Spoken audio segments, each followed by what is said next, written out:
Bentornati a un nuovo appuntamento di Focus Verona Economia. Parliamo di banche, parliamo di finanza. Siamo contenti di avere qui al tavolo di approfondimento settimanale di questa 20ª edizione della settimana veronese della finanza Maurizio Veggio, responsabile della direzione regionale Lombardia Est e Triveneto di BPER Banca. Benvenuto. Grazie. Iniziamo subito a parlare di BPER perché insomma abbiamo a disposizione dati che arrivano a settembre, quindi dati freschi. Quali sono i parametri principali per dimostrare in effetti una solidità di una banca che è partita piccola e che è diventata una delle banche di riferimento a livello nazionale e non solo? Ha già detto tutto, nel senso Ho che parlato troppo, mancano i numeri. No, assolutamente no, in maniera molto simpatica. Sì, in effetti noi siamo il frutto, oggi BPER è il frutto di una crescita esponenziale fatta negli ultimi anni, soprattutto per vie esterne, per cui ricordo che nel 2021 c'è stata l'acquisizione del ramo d'azienda di UB Banca, ramo d'azienda di una banca che era particolarmente presente in territori estremamente ricchi, produttivi, e questo ha portato oggi ad avere, non solo evidentemente UB Banca, però questo ha portato oggi ad avere una banca che ha delle dimensioni da terzo gruppo nazionale, se vogliamo parlare di numero di sportelli, terza banca nazionale a livello commerciale, se vogliamo parlare di wealth management, con 300 miliardi circa di ricchezza amministrata. Quindi stiamo parlando davvero di una banca importante che ha, come dire, un ruolo direi anche sociale all'interno del panorama oggi nazionale, non solo locale. Qualche riferimento appunto, se possiamo dire, non solo della semestrale, arriviamo fino a settembre, qualche dato, ha già citato alcuni numeri, diamone altri, un altro paio di riferimento per i tecnici a questo punto, no? Che ci stanno seguendo. Sì, io magari mi concentrerei, se certo, me lo permettete, visto che siamo a Verona, certo, e stiamo parlando, come dire, mi concentrerei sulla parte veneta. BPER ha una presenza sul territorio veneto importante. Se poi allarghiamo al territorio del Triveneto è una presenza ancora più importante, però se ci fermiamo davvero al Veneto, solo al Veneto noi abbiamo una presenza oggi di 2 centri imprese che seguono aziende che hanno un fatturato superiore ai 5 milioni, dai 5 milioni in su, e abbiamo qualcosa come 48 filiali, per cui è una presenza direi capillare, una presenza significativa. Se mi limito per un momento ai numeri dalla parte veronese, direi che possiamo contare su 11 filiali e un centro imprese.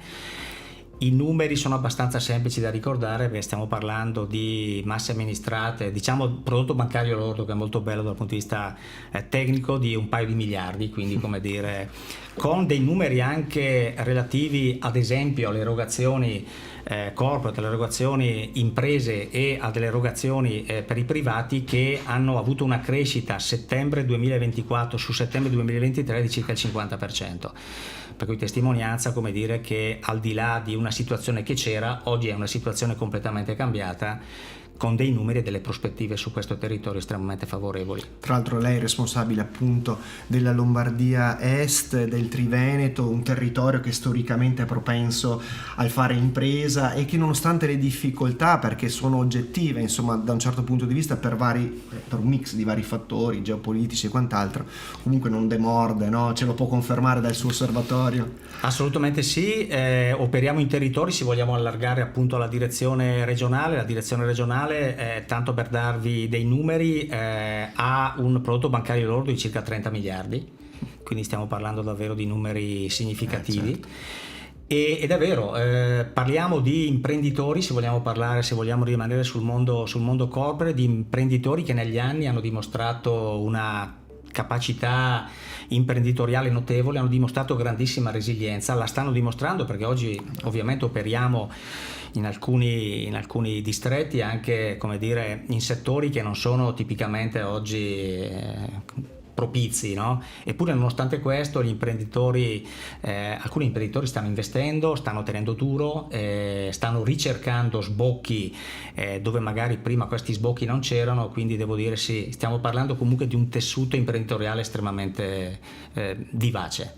Abbiamo parlato anche di tassi di interesse, la BCE ha fatto una scelta di alzarli, insomma, negli anni scorsi. Sappiamo che questo ha ridotto la richiesta di finanziamento da parte di imprese e famiglie.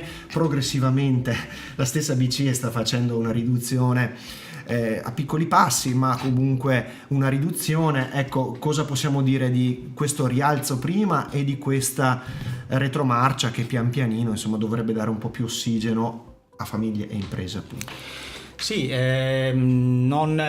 diciamo sul tema dell'aumento dei tassi, un aumento dei tassi così repentino evidentemente hanno contato molto le scelte di BCE, e scelte che, se avessimo intervistato tutti gli imprenditori, sono state poco comprese, anche perché è frutto non di una inflazione legata, come dire, a una super richiesta, ma più che altro fu un'inflazione che era legata alla mancanza di risorse, alla mancanza di prodotti, alla mancanza di materie. Quindi gli aumenti, oggi se intervistassimo davvero degli imprenditori, probabilmente non sono amicissimi della BCE, ma per tornare ad essere seri, diciamo che l'aumento dei tassi ha portato a delle situazioni un po' particolari. Chiaramente gli investimenti sono diminuiti, chiaramente il ricorso al credito bancario è diminuito, anche perché, non tanto perché sono mancati completamente gli investimenti, abbiamo avuto delle imprese che hanno continuato ad investire, ma magari utilizzando tutte quelle riserve di liquidità che erano state accantonate negli anni precedenti, grazie appunto a quella iniezione di liquidità straordinaria che fu immessa appunto sui mercati dalla BCE, e a tutte quelle manovre governative che hanno agevolato i tassi bassi. Logico che oggi sta accadendo esattamente il contrario, quindi questo da un punto di vista è la panacea, e sarà la panacea per gli imprenditori, che quantomeno avranno un ristoro, un sollievo per la riduzione dei tassi, non solo per le imprese, ma anche sarà un ristoro anche per le famiglie.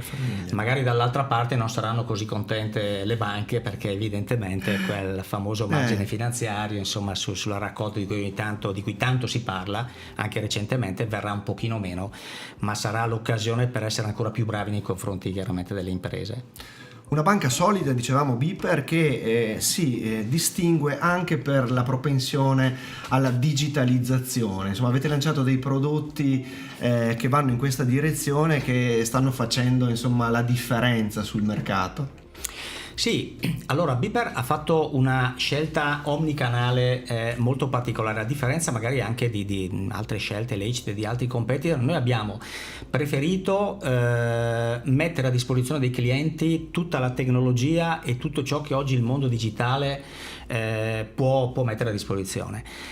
Questo però ritenendo la consulenza e la presenza fisica un fattore estremamente importante, questo però a libera scelta del cliente. Oggi in una filiale un nostro cliente è in grado di fare qualsiasi operazione, o comunque il 90% delle operazioni, in maniera remota, utilizzando strumenti presenti in filiale, ATM evoluti, CSA, oppure tramite banalmente lo smart web. Ma nel caso in cui ci sia una necessità, il nostro cliente si può rivolgere tranquillamente al proprio consulente, si può rivolgere a una filiale che fa esattamente ciò che faceva prima. Quindi è una scelta estremamente importante. La banca sta investendo davvero tanto denaro, anche perché ritiene che, come dire, l'utilizzo di tutti questi strumenti sia la panacea, un po' per dare al cliente la possibilità di fare il fai da te, ma che non vuol dire evidentemente ridurre in maniera esponenziale la presenza in filiale, anzi vuol dire liberare risorse, liberare tempo commerciale da dedicare proprio all'attività di consulenza, che è quella evidentemente che poi alla fine fa la differenza nei confronti dei clienti. È un valore relazionale che vi portate fin dalle origini, no? Dicevamo, una banca piccola che è nata proprio con questo valore, sì, e che vi portate nonostante appunto le dimensioni siano ben diverse rispetto ai primi anni. Sì. Si sta parlando anche di ESG, sostenibilità, insomma sono temi attuali, a volte in qualche modo anche, possiamo dire, un po' inflazionati in alcuni settori, che però sono entrati prepotentemente anche nel linguaggio bancario.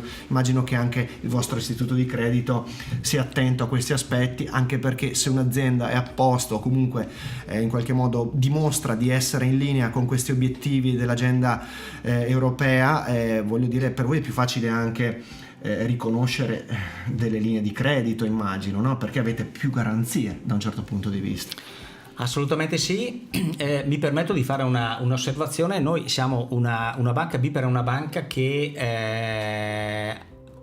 cerca di predicare bene, nel senso che noi crediamo fortemente nel tema ESG, ma ci crediamo talmente in maniera forte che applichiamo queste regole. Le faccio un esempio: noi abbiamo il nostro centro direzionale operativo di Modena, che è totalmente autosufficiente dal punto di vista dell'energia. Energetico. Assolutamente.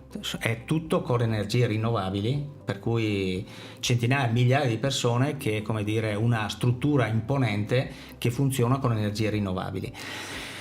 Vero quello che diceva, siamo molto sensibili sia dal punto di vista chiaramente delle possibilità di investimento, delle possibilità di finanziamento che mettiamo a disposizione della nostra clientela. Banalmente mi permetto di passare per un attimo sui privati. Sì, banalmente sì. Abbiamo la possibilità di mettere a disposizione investimenti, prestiti personali green per le famiglie, per le persone che stanno facendo investimenti del genere, semplicemente il cambio perfetto, il tema del fotovoltaico, eccetera eccetera, per arrivare ai mutui green. Oggi è estremamente importante per le banche finanziare e magari agevolare anche un cliente che acquista un'abitazione che ha delle classi energetiche di alto valore, agevolare questo mutuo con delle condizioni che siano di favore.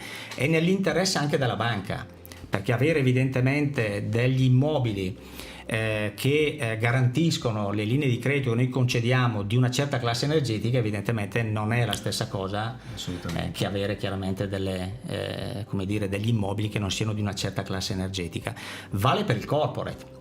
Noi per il corporate abbiamo a disposizione delle linee sia per imprese che investono appunto per adeguarsi a quelli che sono i parametri ESG, ma banalmente mi viene in mente anche per imprese costruttrici che volessero costruire ad esempio dei complessi residenziali. Noi anche lì, nel caso in cui questi investimenti fossero con determinate classi, veniamo incontro alle imprese con dei tassi particolarmente agevolati.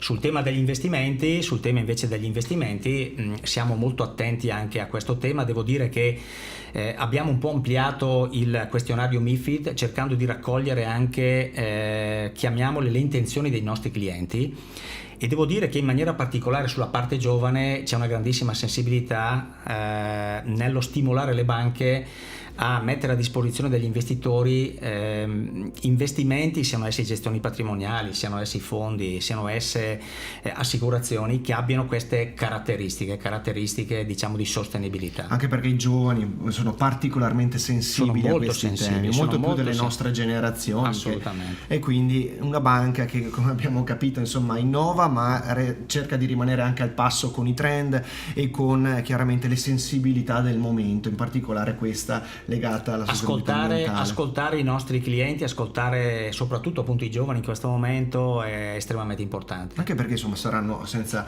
retorica, i clienti del futuro, per cui bisogna ascoltarli e capire anche quali sono le loro necessità. Siamo in chiusura, dottor Veggio. Ci sono sicuramente grandi sfide, BPER ne ha affrontate tante in futuro. Cosa immagina nei prossimi anni, anche dal punto di vista personale, visto che ha una responsabilità diretta su un territorio, dicevamo prima, anche di riferimento per l'intera nazione dal punto di vista produttivo?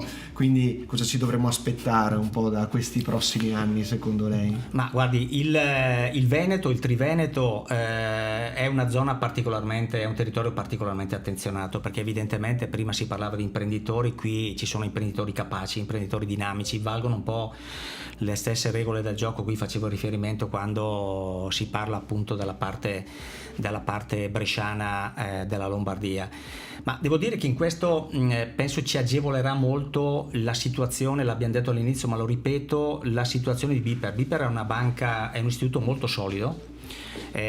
Ogni parametro, a partire chiaramente dal CET1 per arrivare chiaramente agli NPL ratio, ai coverage ratio, evidenzia una banca che ha grande solidità e quindi allo stesso tempo, avendo grande solidità, anche grande capacità di essere un po' più attenta a quelle famose share of wallet, cioè quelle limitazioni magari nei confronti della clientela corporate, che quando la banca era di piccole dimensioni erano così un po' un oggetto, e oggi invece non sono più chiaramente un problema, anzi diventano assolutamente una grandissima opportunità. E anche uno stimolo a continuare a crescere così come avete fatto negli ultimi anni. Grazie allora a Maurizio Veggio, responsabile della direzione regionale Lombardia Est e Triveneto di BPER, per essere stato con noi e per averci dato una panoramica molto esaustiva su BPER, ma in generale anche sui temi bancari. Grazie per essere stato con noi. Grazie a voi, grazie a voi. Questa puntata termina qui, noi ci vediamo a un prossimo appuntamento. Grazie per averci seguito.